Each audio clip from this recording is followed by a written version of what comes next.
Bonjour à tous, bienvenue dans cette nouvelle vidéo. On va parler du test de corrélation de Pearson, qui est un outil qui permet de tester l'existence d'un lien entre variables quantitatives. Alors pour illustrer ce test, on va à nouveau se servir des données, de nos données de chauve-souris et de rongeurs. On va revenir sur la question de l'impact du vol sur la longévité. Et on va plus exactement repartir de ce qu'on a vu dans des vidéos précédentes, c'est-à-dire que les chauves-souris vivent plus longtemps que les rongeurs, mais les rongeurs ont un métabolisme basal qui est plus intense que celui des chauves-souris. Donc ça amène l'idée qu'il y aurait un lien entre l'intensité du métabolisme et la longévité. Et c'est ça qu'on va chercher à tester dans cette vidéo. Alors, les données dont on dispose, les voilà. Donc en abscisse ici, vous avez le métabolisme basal, donc qui est mesuré en watts, mais que ici j'ai transformé par la fonction logarithme. Pourquoi? Parce que je sais, d'après les vidéos précédentes, que ces données ne sont pas normalement distribuées, donc je prends même plus la peine de regarder les données brutes, je les transforme d'emblée par cette fonction logarithme. Donc ça, c'est l'abscisse, mais log du métabolisme basal. Et l'ordonnée, c'est la longévité maximale, elle aussi transformée par la fonction log. Donc en rouge, les chauves-souris, et en bleu, les rongeurs. Donc notre prédiction, c'est que s'il y a un lien entre longévité et métabolisme, c'est que les espèces au métabolisme le plus intense, donc celles qui dépensent le plus d'énergie par unité de temps au repos, sont les espèces qui devraient vivre le moins longtemps. Donc on s'attend à une relation négative entre les deux mesures. Ça, c'est notre prédiction. Ça n'a pas l'air de vraiment correspondre au graphique, mais on veut la tester. Alors comment faire ça? Le programme se décline un peu en deux étapes. La première étape, c'est que ce lien, il va d'abord falloir le mesurer. Il va falloir trouver une statistique qui nous décrive le sens du lien et la force du lien. Une fois qu'on aura cette statistique, eh bien, on pourra peut-être essayer de construire un test en se servant de cette statistique. Donc il y a un peu deux parties là dans ce qu'on va expliquer dans cette vidéo. Et tout ça, on va le faire non pas sur le jeu de données complet, mais sur une partie du jeu de données, c'est-à-dire qu'on ne va pas mélanger chauve-souris et rongeurs, on va traiter pour l'instant uniquement les chauves-souris. Alors dans la réalisation de ce programme, on va commencer par résumer les données, comme on a un peu l'habitude maintenant. Donc c'est ce que vous avez fait dans ce petit tableau ici. Donc sur la première ligne, les données de métabolisme.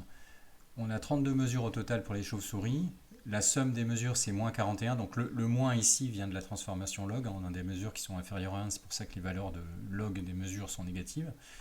La somme des mesures au carré. Et puis ici, le risque de première espèce d'un test de Shapiro. Donc ce risque, il est élevé, ce qui veut dire qu'il n'y a pas d'écart significatif à l'hypothèse de normalité pour les données de métabolisme.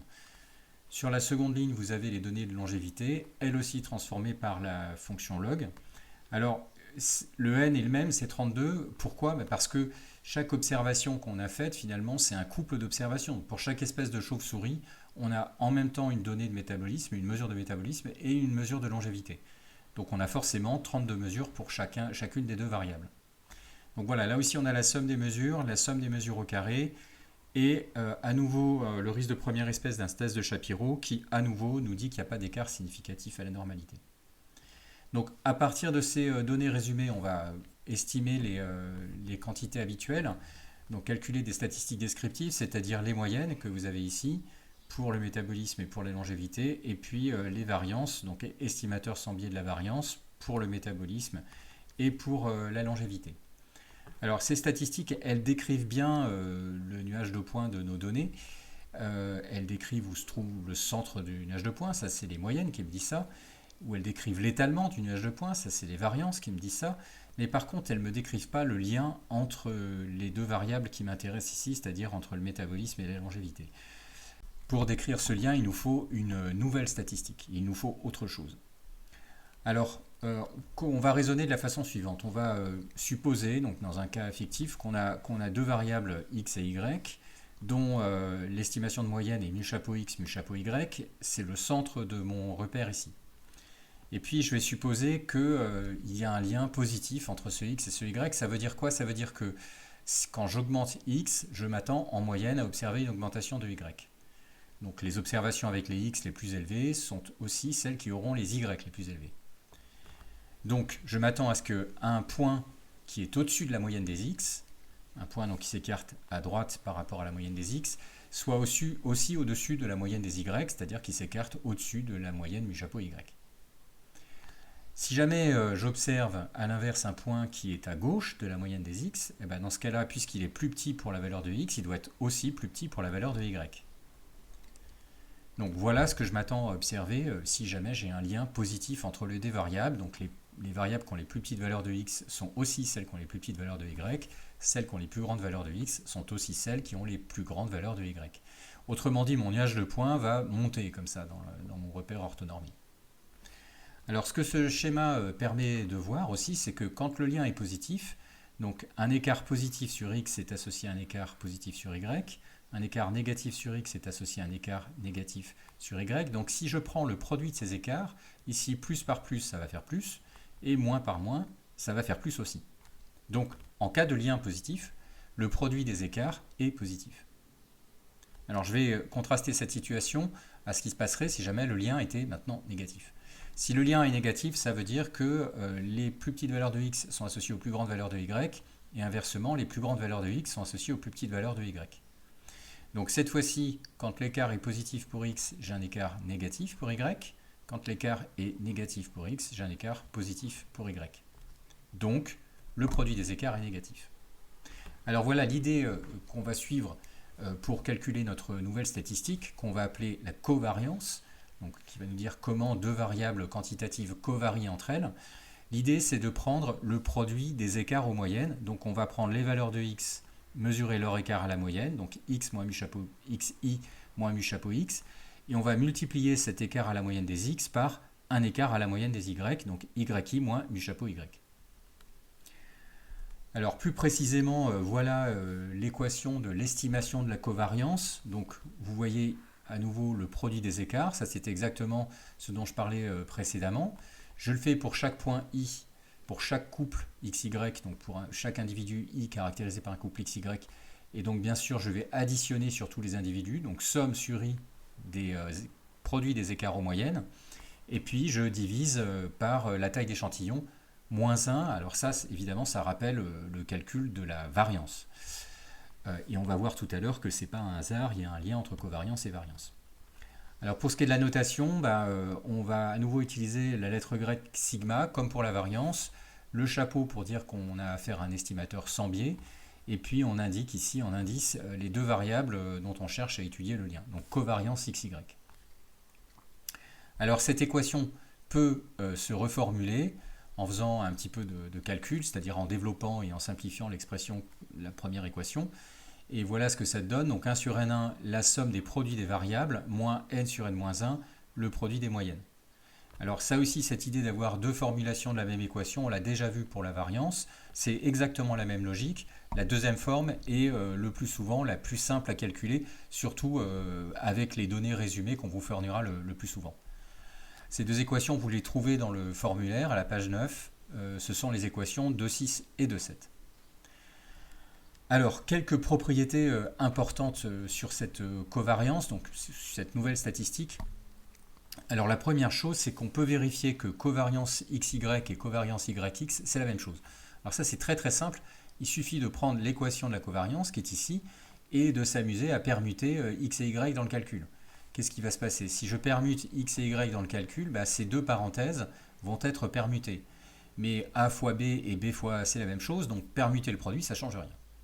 Donc il n'y a pas de sens dans la covariance, peu importe l'ordre dans lequel on met les variables, le résultat sera le même. Alors deuxième propriété, qu'est-ce qui se passe si je calcule la covariance entre moins x et y? Donc pour faire ce calcul, il suffit de prendre l'expression qui est au-dessus et de remplacer xi par moins xi, et donc avec ce remplacement-là, forcément la moyenne mu chapeau x devient moins mu chapeau x.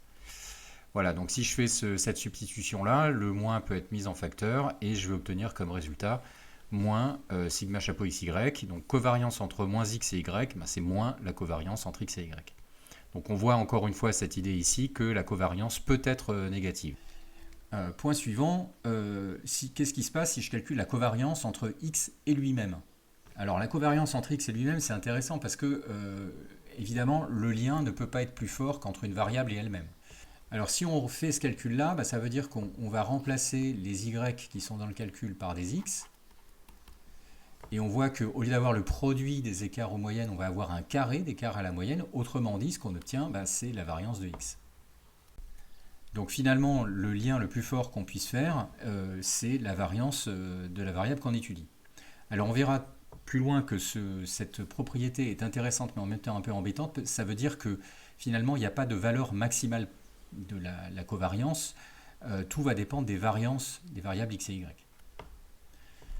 Et donc de façon logique maintenant, si je calcule la covariance entre moins x et x, eh bien je vais obtenir moins la covariance entre x et x, ça vient de la propriété qui est ici, et au final ça me donne moins la variance de x. Voilà pour les propriétés de la covariance. Alors maintenant je fais le calcul. Pour faire ce calcul dans le cadre de données sur les chauves-souris, eh bien, il faut qu'on ait cette quantité-là, cette somme des produits xy. Donc on a fait le calcul et la valeur c'est celle-là, moins 108,2731. Et donc maintenant je vais pouvoir faire ma substitution numérique, c'est-à-dire que je vais prendre l'équation de 7, la deuxième ici, et remplacer par les valeurs. Donc 1 sur n-1 ça donne 1 sur 31. Ici j'ai la somme des produits qui devient 108. Le n sur n-1 c'est 32 sur 31. Et puis ici c'est le produit des moyennes, donc mu chapeau x et mu chapeau y. Alors je tiens à vous faire remarquer que ici je n'ai mis que 2 décimales dans ce calcul. C'est simplement faute de place. Vous avez plutôt intérêt à en mettre beaucoup plus parce que le calcul à cause des produits, c'est un peu comme pour les variances, hein, le calcul va être assez sensible aux arrondis. Donc il vaut mieux mettre plus de 2 décimales. Ici c'est juste pour des problèmes de place que je ne l'ai pas fait.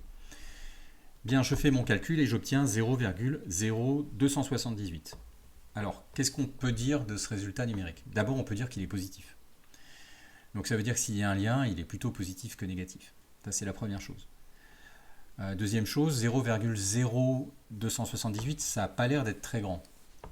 Oui, ça n'a pas l'air d'être très grand, mais rappelez-vous, on a dit juste avant que la covariance n'avait pas vraiment de borne parce que ses limites, elles étaient fixées par les variances des variables qu'on regarde. Donc en fait, c'est difficile de juger si le 0,0278, c'est une quantité importante ou pas. Donc, en fait, c'est difficile de l'interpréter, cette quantité-là. Et donc ça amène à un calcul un petit peu différent, c'est-à-dire qu'on va partir de la covariance, mais on va essayer de la ramener à une échelle de mesure fixe, et ça s'appelle faire un calcul de corrélation. Donc, l'idée, c'est de standardiser la covariance par les échelles de mesure. Donc, on prend la covariance, c'est le numérateur, sigma chapeau xy, et en fait, on va diviser cette covariance par le produit des écarts types des variables, donc sigma chapeau x, donc écart type de la variable x, sigma chapeau y, écart type de la variable y. Je parle ici bien sûr d'estimation à chaque fois, hein, estimation de la covariance, estimation des écarts types. Et donc ça nous donne la mesure de corrélation, et ça c'est une corrélation particulière, c'est la corrélation de Pearson. On reparlera de M. Pearson juste après. Voilà, donc le calcul de la corrélation, une fois qu'on a la covariance, c'est très simple, c'est une simple division. Alors, quelques propriétés de la corrélation. Je vais reprendre la même liste que tout à l'heure pour la covariance. D'abord, la corrélation n'est pas sensible à l'ordre, c'est-à-dire que corrélation XY, corrélation YX, c'est la même chose.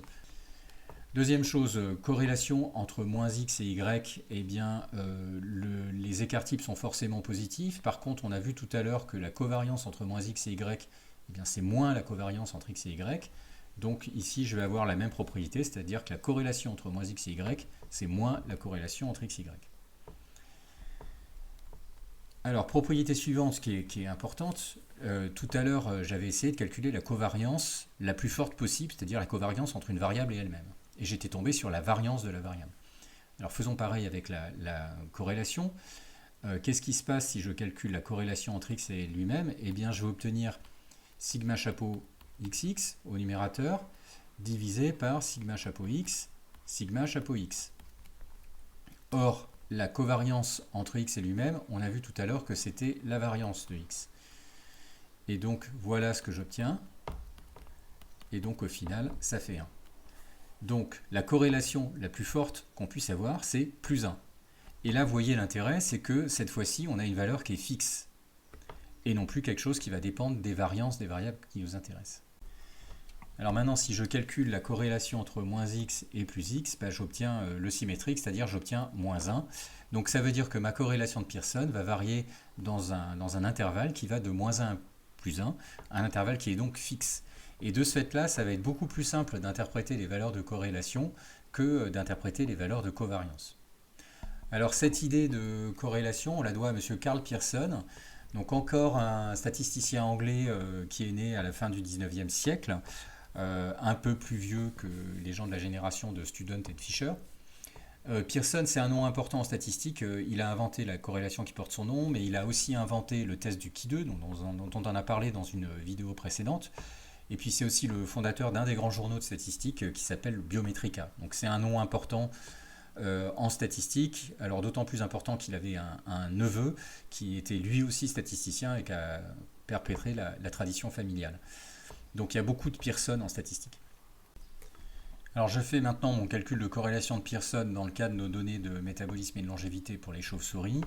Donc je recycle les valeurs que j'ai calculées tout à l'heure. Donc au numérateur ici vous avez la covariance, au dénominateur le produit des variances, et comme en fait je suis censé diviser par le produit des écart-types, ce produit des variances, je vais en prendre la racine carrée, donc c'est bien la même chose que ce qui est indiqué ici, et j'obtiens au final 0,262. Alors, cette fois-ci c'est plus simple d'interpréter ce 0,262, je sais que c'est pas extrêmement fort, puisque je sais que la valeur maximale possible c'est 1. Mais c'est quand même pas négligeable comme valeur. Donc voilà pour le calcul de la corrélation de Pearson. Alors, maintenant qu'on a cette mesure qui permet de quantifier le lien entre deux variables, eh bien, on va pouvoir s'en servir pour tester la significativité du lien. Et donc ça, on va le faire avec un test de corrélation de Pearson. Alors, je vais d'abord vous montrer comment ça se passe dans l'arbre de choix, comment on arrive à cette idée d'utiliser le test de corrélation de Pearson. Donc, on commence par le début. Donc là, on est tout à gauche de l'arbre. On a un x et un y qui sont deux variables quantitatives. Donc on est dans cette boîte ici. Question suivante, on vous demande si le x est une variable aléatoire ou bien si le x est une variable contrôlée. Alors ça, c'est une question qui a l'air un peu étrange posée comme ça. Qu'est-ce que ça veut dire?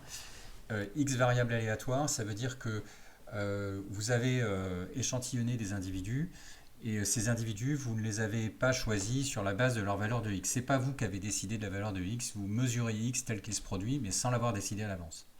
Ça, c'est x variable aléatoire. La situation x contrôlée, ça serait un dispositif expérimental où vous avez choisi à l'avance les valeurs de x. Par exemple, vous avez choisi les doses d'engrais que vous allez apporter à une culture dont vous voulez étudier le rendement. Voilà, ça serait une situation typique de x contrôlé. Donc nous, on est x variable aléatoire. La question suivante, c'est celle de la normalité. Alors attention, c'est la normalité des deux variables, x et y, qu'on utilise, qu'on étudie. On a vu dans notre tableau résumé qu'il y avait d'écart significatif à la normalité, ni pour le log du métabolisme, ni pour le log de la longévité. On a vu ça grâce à un test de Shapiro-Wilk. Donc, à la question normalité, on répond oui, pas de souci. Alors la question suivante, c'est la question de l'égalité des variances. Alors là, on a un petit problème par rapport à la situation qu'on connaît jusqu'à présent. Cette hypothèse d'égalité des variances, cette hypothèse d'homocédasticité, on en a déjà parlé dans le contexte du test de Student. Le test de Student, c'était une comparaison entre deux groupes. On voulait comparer les moyennes de deux groupes. Et pour ça, pour ce faire, il fallait que les variances des deux groupes soient égales. Donc on comparait des variances entre deux groupes et on avait fait ça avec un test de Fisher. Pas de souci. Le problème, c'est qu'ici, nos deux variables sont quantitatives, donc elles ne définissent pas de groupe. Donc on ne va pas pouvoir utiliser un test de Fisher pour comparer des variances entre groupes. Ça n'aurait pas de sens. Alors qu'est-ce que c'est que cette hypothèse d'homocédasticité dont on parle ici? Alors l'idée, c'est que la variance de la variable y, donc la variance de l'ordonnée ici de mon graphique, ne dépend pas de la valeur de x. Autrement dit, je n'ai pas plus de variance pour les petites valeurs de x que pour les grandes, ni l'inverse. Alors je vais vous représenter sur un schéma un contre-exemple, donc un cas de figure où il y aurait hétérocédasticité. Donc imaginons que mes points dessinent un nuage qui soit un petit peu comme ça. Donc voilà, vous imaginez, j'ai plein de mesures à l'intérieur de ce nuage de points que j'ai délimité par cette forme un peu de triangle. Qu'est-ce que ça voudrait dire? Ça voudrait dire que ici, j'ai une variation relativement modeste, alors que là, j'ai une variation des y qui est beaucoup plus importante. Autrement dit, la variance de y augmenterait avec la valeur de x. Ça serait une violation manifeste de cette hypothèse d'homocédasticité. Donc, cette année du moins, quand on vous demandera de vérifier l'hypothèse d'homocédasticité pour faire une corrélation de Pearson, ce qu'on vous demandera, c'est de vérifier sur le graphique que le nuage de points n'a pas une forme de triangle. Alors, qu'est-ce qu'il doit avoir comme forme? Il doit avoir une forme d'ellipse. Alors, j'efface mon schéma et je refais un nouveau schéma de cette fois-ci un cas de figure qui convient. Donc, je veux que l'écart soit à peu près le même tout le temps. Alors, typiquement, ce que vous allez avoir, c'est des formes comme ça. Voilà, un genre d'ellipse. Il n'y a pas plus d'écart d'un côté que de l'autre. Alors, il y a une hypothèse, une condition de validité supplémentaire pour la corrélation de Pearson qui n'est pas mentionnée sur l'arbre de choix. C'est que la relation entre les deux variables doit être linéaire. C'est-à-dire qu'on peut représenter correctement la relation entre x et y par une droite, comme c'est le cas sur le schéma que je viens de représenter. Autrement dit, il ne faudrait surtout pas que la relation soit comme ça, ou comme ça. Il faut que la relation soit linéaire. Là aussi, une simple inspection graphique vous sera demandée cette année. Alors, on parle d'inspection graphique depuis tout à l'heure. Regardons le graphique. Si je délimite le contour de mon nuage de points, voilà ce que j'ai. Alors évidemment, ce n'est pas une belle ellipse parce que j'ai peu de points. Est-ce que la largeur est constante? Alors pas tout à fait, c'est un peu plus large là que là, mais ça ne tient que sur 2 points. Donc je vais considérer qu'il n'y a pas d'écart manifeste ni à l'hypothèse d'homocédasticité, ni à l'hypothèse de linéarité. Donc voilà, la variance de y n'a pas l'air de changer avec la valeur de x. Je dis ça sur la base d'une inspection graphique. Et j'en arrive à la conclusion que le test qui est adapté à notre question, c'est le test de corrélation de Pearson qui est décrit à la page 9 du formulaire. Donc on va maintenant réaliser ce test étape par étape en commençant par les conditions de validité. Donc on en a vu essentiellement deux. Une condition de normalité sur x et sur y. Donc il y a bien 2 tests à faire, 2 tests de Shapiro. On les a fait et on n'a pas détecté d'écart significatif à la normalité. Et puis ensuite, il y a une condition d'homocédasticité et de linéarité de la relation entre x et y. Et ces 2 conditions-là, on les a vérifiées graphiquement. Donc tout va bien, on a le droit de faire notre test de corrélation de Pearson.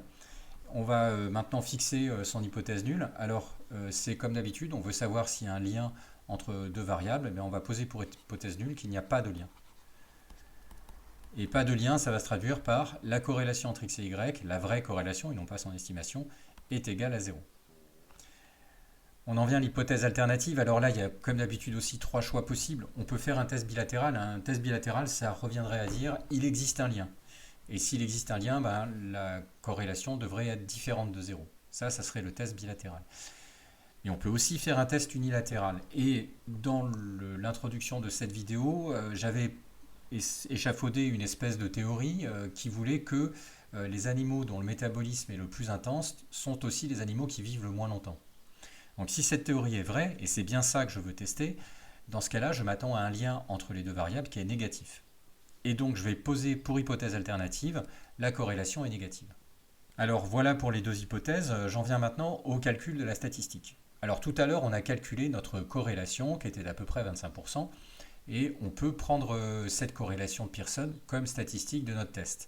Mais ce n'est pas ça la chose qu'on fait habituellement. En fait, on va transformer la corrélation de Pearson et on va faire en sorte de se ramener à quelque chose qu'on connaît très très bien, parce qu'on va se ramener à un T de student. Alors comment on fait ça? Voilà, on va calculer un TOPS que vous avez ici en prenant la corrélation de Pearson qu'on a calculée tout à l'heure et en la divisant par cette chose compliquée qui n'est en fait que l'erreur standard de la corrélation de Pearson. Donc c'est comme d'habitude dans un test de student, on prend une quantité, on la divise par son erreur standard et on obtient un T de student. Donc ici, j'ai fait le calcul, j'ai fait la substitution numérique et j'obtiens un T de student de 1,486 que je pose donc sur mon schéma de gauche. C'est un T qui est positif, donc je suis bien à droite du schéma. Donc je pose ma valeur de TOPS sur mon schéma ici. TOPS est positif, donc il est à droite du schéma. Alors ce que je peux faire aussi, maintenant que j'ai écrit la façon dont ma statistique est calculée, ce que je peux faire aussi, c'est tracer la flèche qui m'indique ce à quoi je m'attends sous H1. Mon hypothèse alternative, c'est la corrélation est négative. Alors si la corrélation est négative, je regarde mon calcul de TOPS qui est juste en dessous, mon TOPS c'est corrélation divisée par une racine carrée. La racine carrée est forcément positive. Donc si la corrélation est négative, ce qui devrait arriver sous H1, forcément mon TOPS est négative. Donc autrement dit, je m'attends à des valeurs de TOPS sous H1 qui sont à gauche du graphique. Bien, alors le décor étant planté, maintenant il faut que je détermine la distribution de la statistique sous H0. Donc ça va forcément être une loi de student, ça c'est assez clair vu que j'ai calculé un T de student. Reste à calculer les degrés de liberté, alors vous voyez ils sont indiqués ici. Les degrés de liberté c'est N-2, et ce N-2 c'est en fait le N-2 que vous avez ici, là, qui intervient dans le calcul de l'erreur standard de la corrélation de Pearson. Donc je fais le calcul ici, N c'était 32, j'ai 32 mesures au total, donc ça me donne 30 degrés de liberté pour monter observé. Alors je vais maintenant avoir à encadrer le risque de première espèce. Alors je peux déjà le représenter graphiquement, ce risque. Là c'est assez simple, je fais un test unilatéral. Donc le risque de première espèce, c'est l'air sous la courbe, du côté de la flèche qui m'indique ce à quoi m'attendre sous H1. Autrement dit, ici, ça va être l'air sous la courbe à gauche de TOPS, c'est-à-dire la probabilité que grand T soit inférieur ou égal à TOPS sous H0. C'est ça mon risque de première espèce. Donc on va maintenant chercher à encadrer notre risque de première espèce. Donc je prends ma table de student, je cherche les DDL qui correspondent à ce qu'on a calculé tout à l'heure, c'est-à-dire 30, qui cette fois-ci se trouvent dans la table de student, et puis je cherche à encadrer TOPS. Et là j'ai un problème puisque mon TOPS est positif, et la table de student ne donne que des valeurs de t qui sont négatives. Donc je ne vais pas pouvoir encadrer TOPS, je vais pouvoir encadrer moins TOPS, donc moins 1,486. Alors ce que je trouve dans la table, c'est que le meilleur encadrement possible, il est entre moins 1,697 et moins 1,477. Donc voilà de quoi je pars pour encadrer mon alpha, c'est un encadrement de moins TOPS. Donc de ça, je peux déduire de la table un encadrement de l'air à gauche de moins TOPS. Donc l'air à gauche de moins TOPS, elle est comprise entre 0,025, donc 2,5% et 5%. Et maintenant, il faut que je calcule l'air à gauche de plus TOPS. Alors ce que je vais faire pour réaliser ce calcul, c'est utiliser les propriétés de symétrie de la loi de Student par rapport à 0. C'est-à-dire que je sais que l'air à gauche de moins TOPS, c'est la même chose que l'air à droite de plus TOPS. Donc je vais calculer, encadrer l'air à droite de plus TOPS, qui est compris donc entre 2,5% et 5%. Et puis maintenant, pour calculer l'air à gauche de plus TOPS, eh bien, je vais faire 1 moins l'air à droite, et j'obtiens une aire à gauche qui est comprise entre 95% et 97,5%. Donc voilà mon encadrement de risque de première espèce. J'ai un risque de première espèce très élevé qui est au-dessus de 95%. Donc il me reste à conclure mon test. Avec un risque de première espèce aussi élevé que ça, je ne peux évidemment pas rejeter l'hypothèse nulle. Et je vais conclure que la longévité ne diminue pas significativement quand le métabolisme basal augmente. Donc il n'y a pas de lien significatif négatif entre ces deux quantités. Donc voilà pour la réalisation de ce test de Pearson. Mais il y a en fait un problème avec ce test. Et ce problème, il n'est pas d'ordre statistique, il est d'ordre biologique. On a fait une faute de raisonnement dans cette analyse qu'on vient de faire. Parce que la longévité, elle est liée au métabolisme, certes, dans la théorie physiologique, on va dire, mais pas au métabolisme global, mais au métabolisme cellulaire. Or, nous, le métabolisme qu'on a calculé, il est calculé à l'échelle de l'organisme, ce qui fait que, automatiquement, les animaux les plus gros ont un métabolisme qui est plus élevé dans notre calcul. Alors, si on veut avoir quelque chose qui est logique, qui a un sens en termes biologiques, il faut qu'on enlève cette influence de la masse, et donc on va reprendre toute l'analyse, mais en divisant le métabolisme basal par la masse de l'animal. Donc ça donne le nouveau graphique que vous avez ici. Donc l'ordonnée n'a pas changé, c'est toujours le log de la longévité. Par contre, l'abscisse, maintenant, c'est un log de watts par gramme, c'est-à-dire que j'ai simplement pris ma mesure de métabolisme basal que j'ai divisé par la masse des animaux, des espèces. Voilà, et on voit que la forme du graphe a changé. Je vais vous épargner le détail des calculs, mais j'ai fait pour vous le calcul de la corrélation. On a maintenant une estimation de corrélation entre x et y qui est négative, qui vaut moins 0,438. Et donc, partant de ce résultat-là, je vais pouvoir reprendre mon test de corrélation de Pearson, pas à pas, en commençant par les conditions de validité. Alors, je redétaille un petit peu. La condition de normalité, ça n'a pas changé pour le y, puisque je n'ai pas touché à la variable y. Ça peut avoir changé pour X, mais j'ai retesté, il n'y a pas de problème. J'ai refait un Shapiro Wilk pour mon nouveau X, hein, parce que j'ai divisé par la masse le X de tout à l'heure. Homocédasticité, linéarité, le graphique a changé, donc il faut refaire l'inspection graphique, mais là non plus, il n'y a pas de problème. Hypothèse nulle, ça n'a pas changé. Hypothèse alternative, ça n'a pas changé. C'est toujours la même question. Je veux savoir si la longévité décroît quand le métabolisme augmente en intensité. Statistique, c'est le même principe, mais comme ma valeur de corrélation a changé, j'ai une nouvelle valeur de Théops. En l'occurrence, j'ai une valeur négative, moins 2,669. Donc je place à gauche de mon schéma.